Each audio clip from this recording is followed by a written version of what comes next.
like StarCraft 1, do a lot of damage and they attack very fast. So let's see what Dimaga is going to try over here. He could probably get a few shots off on this extractor from this side if he really wanted to, and the bounce could probably kill a few SCVs, but that's about it. Maybe he can try sniping some of these supply depots. I think it's the only real damage he can do with these mutas. Yes, indeed. But the Thor is probably going to come here with a few Marines to repel this off. But a supply depot is going to go down. Quite surprisingly, I don't know why Demuslim is not making a move here. He's letting those Mutalisk attack his supply depots unhindered, and I don't really understand the logic behind this. He's going to get supply blocked. Looks like he's almost AFK or something. Now the Thor is going back. I wonder what he was really waiting for. He lost 3 supply depots there. That's not really great. So without any response, which is surprising for me. But now Dimaga is on 3 bases. He has the third. He has the gold as well. This is going to give Dimaga a considerable advantage when it comes to resources. And we have Dimaga starting to upgrade centrifugal hooks, which is going to be very good for him against all this infantry over here. And let's see, maybe we're going to see some overlord drops with those banelings as well. It's really effective loading up your banelings into overlords. Just dropping them on top of units is something you really want to consider doing if you're not doing it already and you're playing Zerg. So when you play MMM, try it. It is going to work for you if you do it properly. So well, interesting choice over here. He he dropped a extra supply depot over here because he lost those and he didn't want to be supply blocked for too long. That's actually an okay choice if you feel like it. If you don't want to be uncomfortable if you lose a bunch of supply, you can opt for this if your resources are okay and you don't really need that much money at the time and you're doing fine with what you have. But I do have to say that an infestation pit is on the way for Dimaga as well. And this army, the one he is massing right now, all these banelings and these roaches, combined with Mutalisk as well, they are really great against this kind of army composition.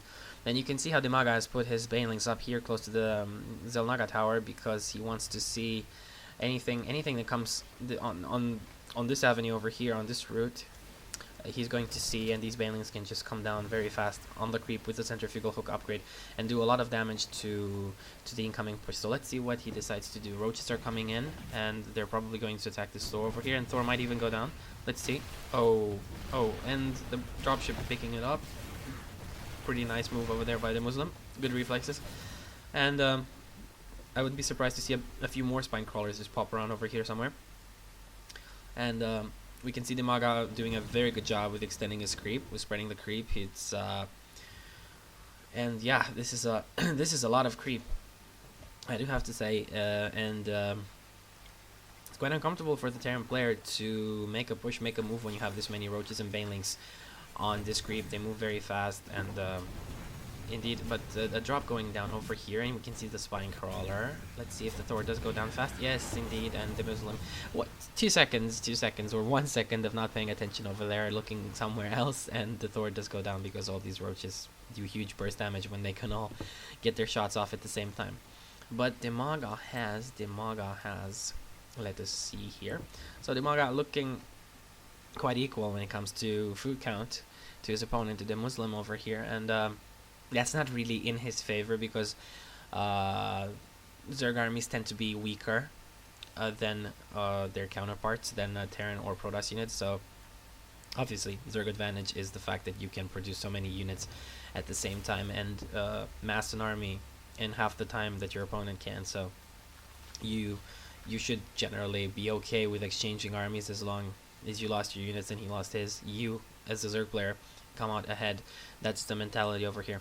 But I don't think this is really what Dimaga wants to do. Let the Terran player gain ground slowly like this. We're probably gonna see some planetary fortresses coming up, and these positions are pretty well entrenched. Turrets, bunkers, tanks sieged up, not leaving Dimaga too many routes of access to his enemy's base. Although I have to say that the Muslim is making quite a big blunder over here. Although he can see this through here, but he has no structure or turret or anything like that to give him vision on the side. Dimaga can just come make a doom drop with a bunch of overlords here, and he can take out all these production facilities, the factories, the barracks, all these supply depots. This can all go down instantly, and since this wall is up, it's going to take a long time for the Muslim to actually get back in here.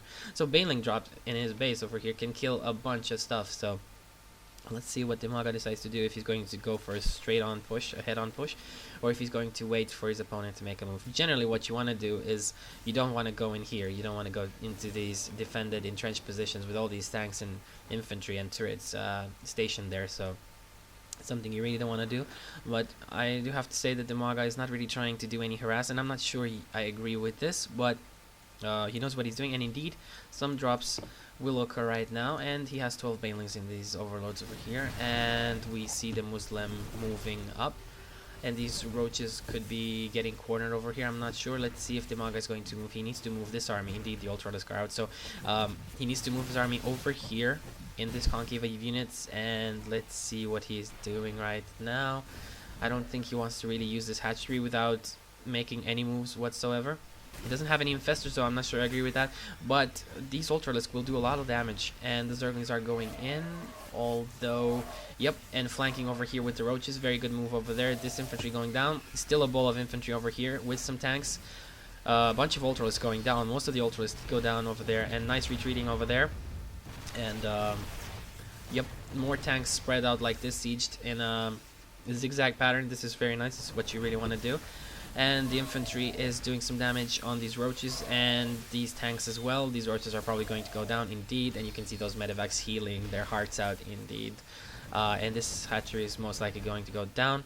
I'm not sure what happened with those 3 overlords. That I'm not sure if Dimaga actually did that drop or if it did any real damage, because I'm looking over here. All these SCVs are low, but I'm not sure how many he killed. Still a bunch up, and I don't think he did as much damage as he wanted to. Probably due to these turrets. I don't think I think he went for a drop over here, and he was looking at the battle going on here, and it didn't look when the overlords were dropping, and the turrets took out some overlords before they unloaded their banelings. So 1 or 2 more banelings in this massive SCVs over here is going to take out about 10-12 SCVs at least. So let's see now. Oh, and this is quite bad. The Muslim has massed a pretty big army again, quite fast, and I don't think Dimaga is ready for this. He doesn't have infestors. He really needs infestors. He's going to try dropping Ultralisk on top of this army, although I don't think it's going to do the trick. And the Overlord does die with the Ultralisk inside. That's a pretty big loss over there. And these Ultras by themselves don't really do that much damage. You need the Banelings, you need the Infestors. I'm not exactly sure why Dimaga is not getting Infestors. He just got the Infestation Pit to get Hive Tech, but made no Infestors. I'm not sure I agree with this. No upgrades either for Infestors. And the Muslim is making very confident and solid pushes over here, and his army is quite considerable. A lot of tanks, a lot of Marauders. All these units counter Ultralisk extremely well, and Dimaga, I think, is making a big mistake right now getting all these Ultras. He should just get a bunch of Mutalisk from the bases he has. He doesn't have that much gas, though, not that much money. He's been macroing pretty well, but all those Ultras, they're not really worth the money. So indeed, I don't really see what Dimaga can do right now. I think that the Muslim is in a pretty commanding position. I don't see Dimaga doing much because he's not really mining off anything, while the Terran player is mining off a lot of bases. And he's getting another command center up. As you can see, the Muslim, even though he's in such an advantage, he doesn't give up his macro game. He wants to get more. He wants to get as many bases as he can. So, yep.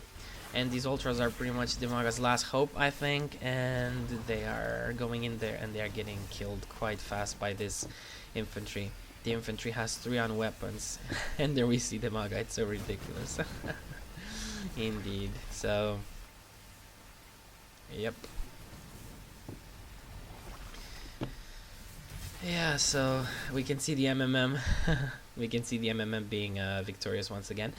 But good game from Dimaga, I have to say. Although a player with his stature, with his experience, and now he does get it, but it's already too late.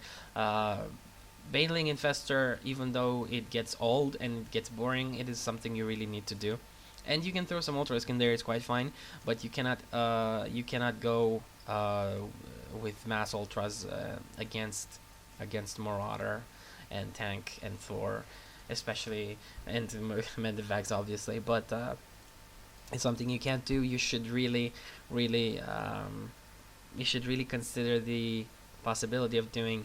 It is so effective to get a fungal growth on these units. They cannot move, they cannot fall back, and it is what the Terran player does all the time. If you've noticed, and not just in this game, you've seen the Terran player just stim up and he goes back and he pulls off a few more attacks and goes back, pulls a few more attacks, and so forth. It's very efficient and it's very hard to really counter with ultras, just ultras. So get the fungal growth, deny the Terran player from doing that, and get your Banelings in there. You can either move them in normally if it is what you want, or you can just drop them. I personally choose to drop. It's more efficient, and you get more splash damage off because they don't just explode at the front of his bio ball. Let's say, they spread their damage out pretty well.